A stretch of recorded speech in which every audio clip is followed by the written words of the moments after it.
आप देख रहे हैं हिमाचल डायरीज सिर्फ पोल स्टार टीवी पर।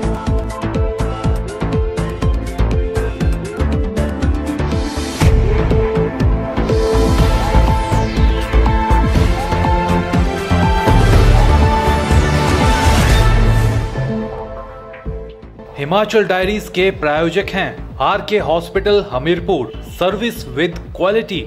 नमस्कार, आप देख रहे हैं हिमाचल डायरी और आपके साथ मैं हूं मोनिका ठाकुर। आइए जानते हैं हिमाचल से जुड़ी ताजा तरीन खबरें।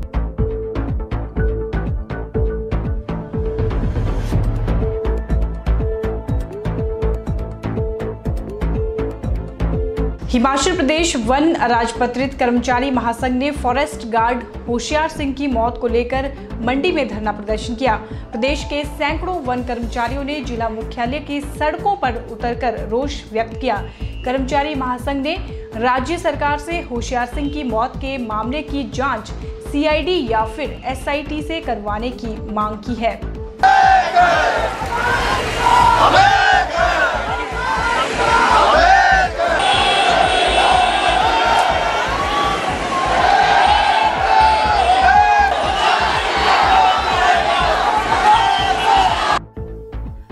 आपको बता दें कि मंगलवार को हिमाचल प्रदेश के सैकड़ों वन कर्मचारी मंडी जिला मुख्यालय की सड़कों पर उतरे और वन रक्षक की मौत पर रोष जाहिर किया। वन विभाग के कर्मचारियों ने होशियार सिंह अमर रहे के नारे लगाए। सभी वन कर्मी मृतक वन रक्षक को न्याय दिलाने की मांग उठा रहे थे। वन अराजपत्रित कर्मचारी महासंघ के प्रदेशाध्यक्ष तुलसी राम ने बताया कि जब होशियार सिंह का शव मिला तो उस वक्त पुलिस ने हत्या का मामला दर्ज किया और अब इसे आत्महत्या बताया जा रहा है। उन्होंने सरकार और विभाग से मांग उठाई है कि पूरे मामले की जांच का जिम्मा पुलिस से हटाकर CID को दिया जाए या फिर उच्च स्तरीय SIT का गठन करके पूरे मामले की जांच की जाए। वहीं उन्होंने सरकार से मृतक वन रक्षक के परिजनों को आर्थिक मदद मुहैया करवाने की भी मांग उठाई है, क्योंकि होशियार सिंह अपने बुजुर्गों का इकलौता सहारा था और अब परिवार की देखभाल करने वाला भी कोई नहीं है। हमारे ये जो होशियार सिंह जी जिनकी हत्या हुई है, ये इनको शहीद का दर्जा मिले, क्योंकि चाहे रीजन कोई भी रहे हो, इन्होंने ईमानदारी से जो हमारे वनों की सुरक्षा करने की कोशिश की, तो उनको इस सजा मिली उनको ईमानदारी से काम करने की। अगर ये यहाँ पे इसको सरकार भी थोड़ी शाबाशी नहीं देगी तो जो हमारे बाकी के कर्मचारी हैं उनमें भी गलत मैसेज जाएगा, उनका मनोबल टूटेगा। तो हमारे सारे साथी ईमानदारी से काम करें। इसके लिए सरकार को भी चाहिए कि इसको शहीद का दर्जा मिले। और ये एक गरीब परिवार से था, इसके माँ बाप इसके बचपन में गुजर गए थे। इसकी एक बूढ़ी दादी है जिसने इसको पाला पलोसा और पढ़ाया लिखाया, इस लायक बनाया कि ये नौकरी में लगे, और अभी इसने मात्र 6 महीने नौकरी की हुई थी। अब ये जो नए सरकार की पॉलिसी है, कॉन्ट्रैक्ट पे ले रहे हैं, तो कॉन्ट्रैक्ट वालों को अब पेंशन का भी प्रावधान नहीं है। अब उस बूढ़ी जो इसकी दादी है बेचारी, उसका सहारा तो है नहीं, कोई नहीं। इसलिए सरकार से हमारी ये भी मांग है कि उस बूढ़ी दादी को या तो पेंशन लगाए सरकार या उसको कोई आर्थिक सहायता दे। वहीं एसोसिएशन ने अपने स्तर पर भी मृतक के परिजनों को आर्थिक मदद देने का निर्णय लिया है। इसके साथ ही एसोसिएशन ने सरकार से वन विभाग के कर्मचारियों और अधिकारियों को आत्मरक्षा के लिए हथियार देने की मांग भी उठाई है। हथियार के रूप में उन्होंने रिवॉल्वर देने का सुझाव दिया है, जो वन रक्षक से लेकर RO और BO सहित अन्य फील्ड कर्मियों को दी जानी चाहिए।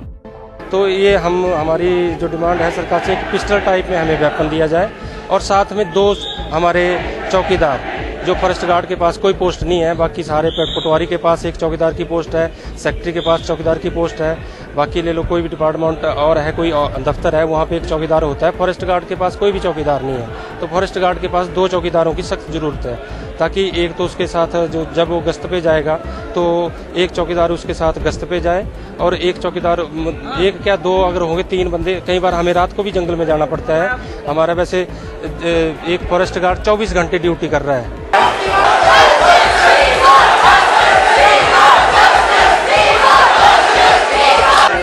सभी भाई बहन शांति का प्रतीक देंगे, क्योंकि हम कर्मचारी।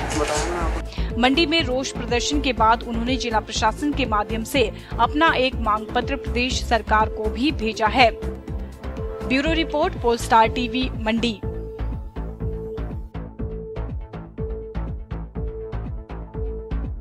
तो वहीं वन मंत्री ठाकुर सिंह भरमौरी ने कहा है कि मंडी जिले में फॉरेस्ट गार्ड की निर्मम हत्या के मामले की निष्पक्ष जांच करवाई जा रही है। इस मामले में अभी तक पुलिस ने कुछ लोगों को गिरफ्तार भी कर लिया है और सभी पहलुओं पर पुलिस निष्पक्षता के साथ जांच कर रही है। ठाकुर सिंह भरमौरी ने कहा कि जांच कमेटी में APCCF के साथ मंडी, सुंदरनगर और नाचन के DFO सदस्य हैं। उन्होंने कहा कि कमेटी की रिपोर्ट आने के बाद सरकार इस मामले पर आवश्यक कार्यवाही करेगी। उन्होंने कहा कि सरकार ने इस मामले में त्वरित कार्यवाही करते हुए सख्त कदम उठाए हैं। उन्होंने कहा कि सरकार ने अब संवेदनशील इलाकों में वन रक्षकों को बंदूकें देने का फैसला भी लिया है। 43 बंदूकें जल्द ही भेजी जाएंगी। ये बंदूकें DFO को भेजी जाएंगी और वे आगे BO और फॉरेस्ट गार्ड को इन्हें देंगे। वन मंत्री ने कहा कि इसके साथ साथ गृह विभाग से वॉकी टॉकी लेने को इजाजत भी मांगी जा रही है। उन्होंने कहा कि सरकार और विभाग पीड़ित परिवार को हर संभव मदद दे रहा है। Yes, why not. Proper inquiry हो गई। उनके बैग में 2 चिट्ठियां मिली हैं। अभी मैंने तो पढ़ी नहीं, लेकिन मेरे को जो डिपार्टमेंट ने रिपोर्ट दी है कि उसमें उसने पहले ही लिखा था कि मेरे को अपनी जान का खतरा है, मेरे को ये फलां आदमी मार भी सकते हैं। उसमें एक ब्लॉक अफसर का जिक्र है, उसके रिश्तेदार का जिक्र है, कुछ और लोगों का भी जिक्र है और गुंडे एलिमेंट का भी जिक्र है। तो जब तक प्रॉपर इंक्वायरी नहीं होती तब तो उसके विषय में कुछ कहा नहीं जा सकता। जाँच कमेटी हमने बना दी है और वो उन्होंने अपना काम शुरू कर दिया है। विद इन 15 डेज जो है उसकी रिपोर्ट आ जाएगी, उसके मुताबिक हम कार्रवाई करेंगे और पुलिस अपना काम कर रही है। भाजपा जो है उनका एक ही काम है, वो सच को जो है वो झूठ बोलती है और झूठ को सच बोलती है। तो उनके कहने से कुछ नहीं होना। जो मौके पे हालात के मुताबिक रिपोर्ट आएगी उसके मुताबिक हम काम करेंगे। उनका काम है बोलना। अपन मैंने आदेश कर दिए डिपार्टमेंट को, कोई इशू कर दीजिए DFOs को। DFO फर्दर रिक्वायरमेंट के मुताबिक उनको फर्दर इश्यू दें और उसके मुताबिक काम करें और गश्त करेंगे। कुछ ऐसे इलाके जहाँ टेलीफोन और मोबाइल फोन काम नहीं करते, क्या सैटेलाइट फोन देने का plan? Yes, we are giving them. I have order them. Department को ऑर्डर कर दिया है कि वहाँ जो है वॉकी टॉकी दिए जाए। पोलस्टार टीवी के लिए शिमला से रमिता सोनी की रिपोर्ट। नगर निगम शिमला के चुनावों में मुख्यमंत्री वीरभद्र सिंह भी चुनावी मैदान में उतर गए हैं। भाजपा के चुनावी प्रचार से काफी पीछे चल रहे कांग्रेस के प्रचार ने अचानक रफ्तार पकड़ ली है। धर्मशाला से वापस पहुंचते ही सीएम ने शिमला के 6 वार्डों में जनसभाएं कर डाली। सबसे पहले मुख्यमंत्री शिमला के सबसे व्यस्त रहने वाले लोअर बाजार पहुंचे, जहां उन्होंने कांग्रेस प्रत्याशी के पक्ष में वोट मांगे।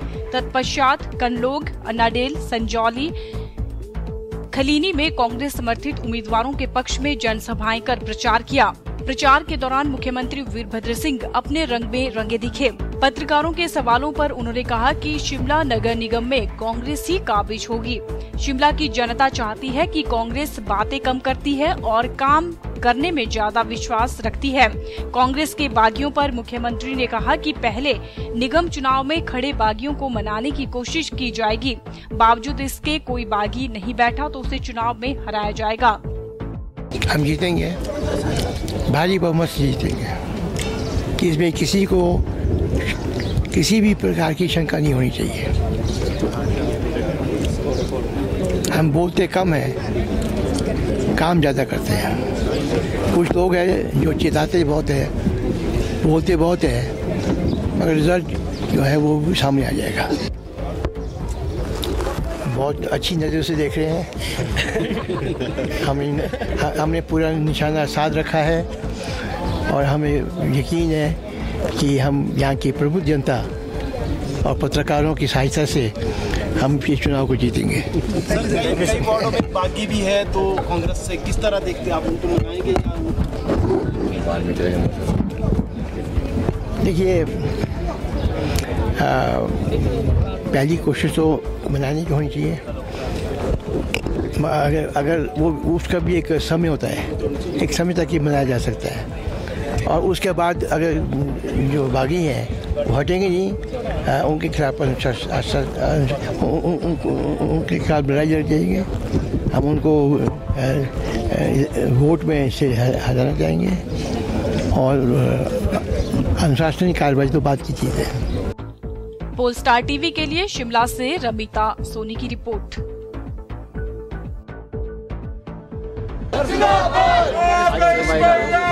चलते रहो।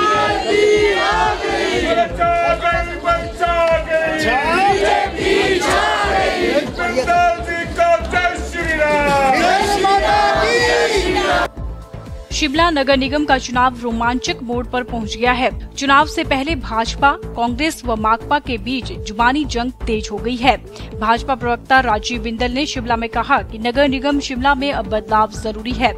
भाजपा नगर निगम को शिमला की जनता के अधिकार के लिए लड़ रही है, जो अधिकार शिमला के लोगों को पिछले 31 वर्षों में नहीं मिला। नगर निगम का दायित्व जनता को बिजली, पानी, सफाई, सड़क, फ्लाईओवर, पार्किंग, सीवरेज, लोगों को बंदरों, कुत्तों से सुरक्षा देना आदि मूलभूत सुविधाएं देना है। शिमला के विकास के लिए धन की आवश्यकता रहती है। ये पैसा या तो केंद्र या फिर राज्य सरकार दे। प्रदेश कांग्रेस सरकार ने कुछ नहीं किया है, यहाँ तक कि पानी की किल्लत से निपटने के लिए कुछ भी नहीं किया। बिंदल ने कहा कि स्मार्ट सिटी शिमला को मिल सकती थी, लेकिन प्रदेश सरकार ने जो प्रस्ताव भेजा उसमें कई कमियां रही। नतीजतन स्मार्ट सिटी पर कांग्रेस सरकार पूरी तरह असफल रही। उन्होंने आरोप लगाया कि मुख्यमंत्री वीरभद्र सिंह शिमला के प्रति गंभीर नहीं है, बल्कि निष्ठुर हैं। पहले चुनाव से भागते रहे, अब हाई कोर्ट के डंडे के बाद निगम चुनाव प्रचार में मुख्यमंत्री वार्डों में दौड़ रही हैं। यदि शिमला की समस्याओं का हल किया होता तो आज वार्डों में नहीं उतरना पड़ता। भाजपा यदि 5 साल तक निगम में रहेगी तो अगली बार भाजपा के नेताओं को वार्डों में नहीं जाना पड़ेगा। उन्होंने कहा कि अब वक्त आ गया है कि विधानसभा चुनावों में भाजपा की सरकार बनना तय है, जिसको देखते हुए नगर निगम शिमला में भाजपा के पार्षदों को जिताएं, तभी प्रदेश की राजधानी एवं प्रदेश का विकास होगा। तो लोगों के पास जा करके हाथ जोड़ करके उनसे विनती कर रहे हैं, प्रार्थना कर रहे हैं कि 31 साल जनता ने शिमला में कॉरपोरेशन के रूप में कांग्रेस को दिया, कम्युनिस्ट पार्टी को दिया, एक बार भारतीय जनता पार्टी को दीजिए।